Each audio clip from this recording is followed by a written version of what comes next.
It seems today like a lot of people out there are hyperventilating over what Donald Trump is going to do in regards to the Iran Israel war.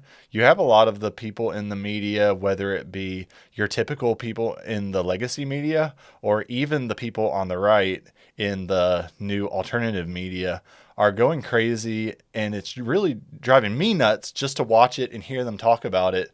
How much doubt they have for this president is really annoying to see when a lot of these people have been proven wrong about Trump over and over again, but they still somehow find reasons to doubt him when he's really surprised a lot of people. In every time that they start to doubt him, it seems like he always comes out on top and turns out to be right about just about everything. That's why he's got those hats that he's been given out at the Oval Office that say Trump was right about everything, which is pretty much true.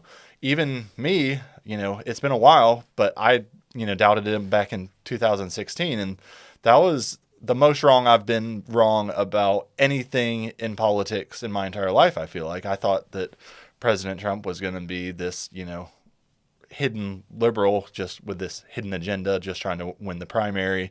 And then once he became president, he was going to be awful. But I was completely blindsided by the fact that he actually turned out to be, in my opinion, the best president we've had probably since Calvin Coolidge. So ever since then, I have been, I've been skeptical at times, but very hesitant to doubt him. And it's turned out really well for me to give him the benefit of the doubt. And usually if he's usually right about something all along, or, he either course corrects when it starts to, go downhill. He really has a good finger on the pulse of the population and able to course correct when he needs to, which is excellent for a president. A lot of these same people that are doubting Donald Trump now were the same people that were doubting Trump on the tariff issue about a month ago, if you'll remember. They were saying that, Trump was going to lead us into a Great Depression or a Great Depression, all this doom and gloom all the time. When it turns out that, just give it a little bit of time and the economy is doing way better than any of the experts have predicted. And, a shocker there that the experts were wrong yet again. And, we just got a report yesterday that blue collar workers, their wages have increased in just the first 3 months of Trump's presidency, more than they have at any time, in the last 60 years. So it's just astounding. And it's crazy to me that people are still doubting Trump every chance they get. A lot of these same people are now saying that Trump is probably going to cause World War III because if he intervenes in Iran and, bombs the nuclear sites at Fordo with a bunker buster, that it's going to lead to broader conflict and destabilize the Middle East, and we'll have World War III popping off before we know it. But I feel like it actually makes the world safer. And what Israel has done is actually a service to all of the free world and weakens the BRICS alliance, the alliance between China and Iran and Russia. So those are the big players in that. And Iran, I feel like, is probably the worst actor in that alliance. And if China, can't get their energy from Iran anymore, and then also Russia has gotten a huge number of weapons for the war in Ukraine from Iran. So I feel like it weakens China and Russia, which I feel like is a benefit to all of the Western nations. So I think Israel definitely did us all a big favor in this. And I think these people that are saying that, it's going to be World War III are completely off base on this. And it's actually weakening that BRICS alliance that we do not want to be, becoming more and more powerful year in and year out. So let's go ahead and get into Trump's statements in the Oval Office today. I feel like he really spells it out and makes it obvious how he's thinking and the logic in his thinking. I don't see why so many people are so confused about this and are jumping to these wild conclusions and making these wild speculations about what he's actually thinking. Let's take a look. Well, I don't want to get involved either, but I've been saying for 20 years, maybe longer, that Iran cannot have a nuclear weapon. I've been saying it for a long time, and I think they were a few weeks away from having one. And they had to sign a document. I think they wish they signed it now. It was a fair deal. And now it's a harder thing to sign. It's a lot of water over the dam. But So, yeah, I think it is kind of hard for them to sign it now, considering all of those guys that were, in those negotiations, the leaders, the delegates from Iran are now dead. They died the first night of the Israeli attack, most of them. So, yeah, I think he's right there. Definitely a little hard for them to sign it now. On Tim Pool's show last night, mostly Jack Posobiec was talking about how he thought that, Iran was probably about to sign the deal. He acted like, oh, they might have signed on Sunday. But the administration has been indicating for the past couple of weeks that they thought that Iran was just stringing us along and just going to, keep going down this path of negotiations, probably go to, 150 meetings of trying to negotiate this deal. If we had let them, if we had just kept going with them, they would have strung us along forever until they, had the nuclear bomb. Kind of, reminiscent to how they acted with, the Obama administration and the Biden administration. They, signed the deal and really ignored the deal almost entirely, just took our money and, thought, okay, these Americans are just idiots. And it's easy to see why, considering they're dealing with the Biden and Obama administration. But things are different now. We've got a competent president who hires people into his administration based on their competence level and not, the color of their skin or what kind of genitalia they have between their legs. So things are completely different with these negotiations now. And, Iran is paying a heavy price for their arrogance. But if that's not clear enough for you, let's go ahead and get into Trump's next comments, which I feel like are very clear on this matter as well. very simple.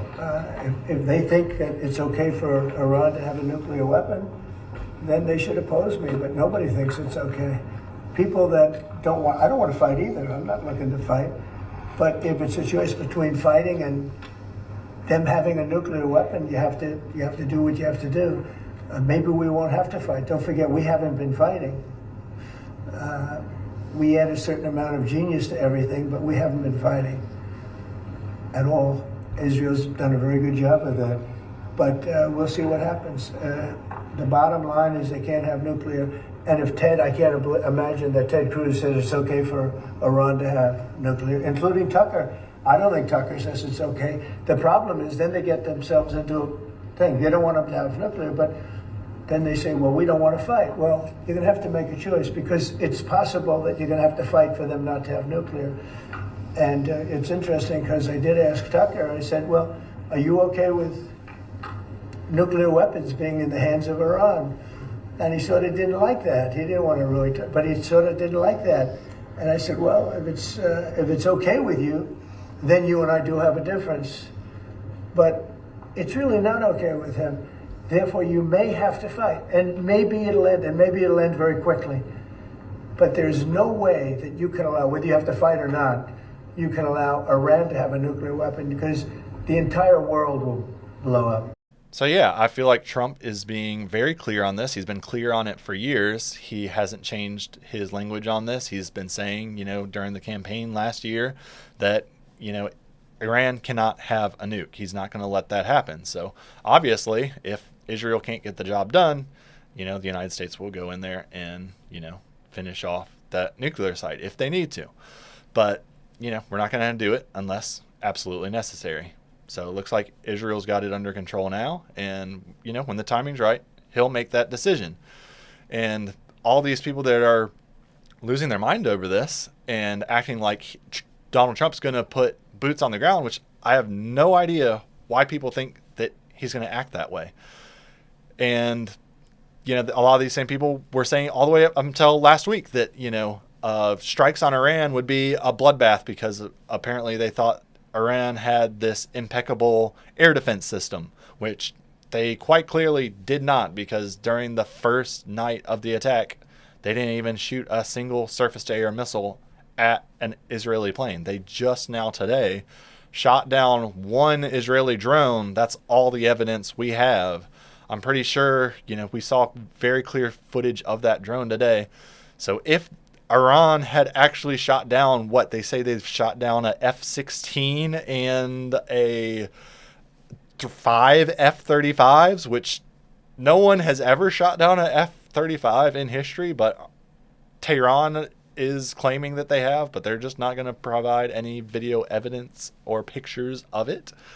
So yeah, a lot of these people were wrong all about that, and I guess now they really haven't changed their position. They're still saying it's a terrible idea, but we have all this new information now that shows they were wrong back then, so they're probably wrong now too. It's becoming more and more obvious that Israel has had this planned for quite some time. Just the degree of detail and espionage that they've actually been able to carry out on Iranian soil, and all the dominoes that have led up to this, making it the perfect time to go ahead and just do it now. So it really all unfolded and started with October 7th. Israel had to go in and degrade Hamas because Hamas attacked them, and then Hezbollah started attacking Israel from the north as well. So they had to push Hezbollah back and degrade and destroy basically all their levels of leadership with the pager attack and strikes on their homes. And then also the Houthis in the south started attacking Israel and also started attacking ships of the United States. And so the United States and Israel both responded, which I feel like was a perfect test run to see what the Iranian air defense system was going to be like, and how the F-35s and the F-16s would be able to handle those defense systems, which they handled them pretty beautifully. All the Houthis were able to shoot down, again, was drones, which drones are very slow moving. We're okay with those getting shot down because, we're okay with risking those because they're much less expensive and you're not losing any human life. In addition to that, another domino that fell was Israel took out the leader of Hamas while he was in Tehran, to which Iran responded by shooting a bunch of drones and ballistic missiles at Israel. And then Israel retaliated again by going ahead and taking out a lot of Iran's air defense networks. And also the Syrian civil war led a perfect opportunity for Israel to take out all of the air defenses of southern Syria, which made this perfect highway to go straight to Tehran without being, detected or having to worry about your planes being shot down. So this was clearly the perfect opportunity that Israel has been waiting for decades for. So they saw the opportunity. They waited for a couple months. They gave Iran plenty of time to negotiate with the United States, and, they weren't getting anywhere with it. So Israel went ahead and took the opportunity to degrade them immensely already, and we're just this is day 6, and I feel like Tehran is they've got almost half of their rocket launchers are destroyed, so their ability to even respond to Israel's attacks is going down by the day. We're seeing less and less ballistic missiles fired because they have this bottleneck of the launchers. And I think Trump is playing this beautifully and very intelligently and methodically, and waiting to see as Iran's ability to respond goes down every day. Eventually, they're not going to have an ability to respond in any meaningful way if we do decide to join the fight and drop a bunker buster on Fordo. So, yeah, and he's waiting till the perfect time to make his decision and see if we're really needed or not. And I just really don't see why people are jumping to these wild conclusions when President Trump he's never let us down. He's always, making the right decisions and, not continuing down these stupid paths that our country has gone down in the past. So, he's not going to be George Bush 2.0. So I don't think we have to worry about that. But if you guys enjoyed this video, please give me a like and subscribe and share this video with your friends. I'll see y'all next time.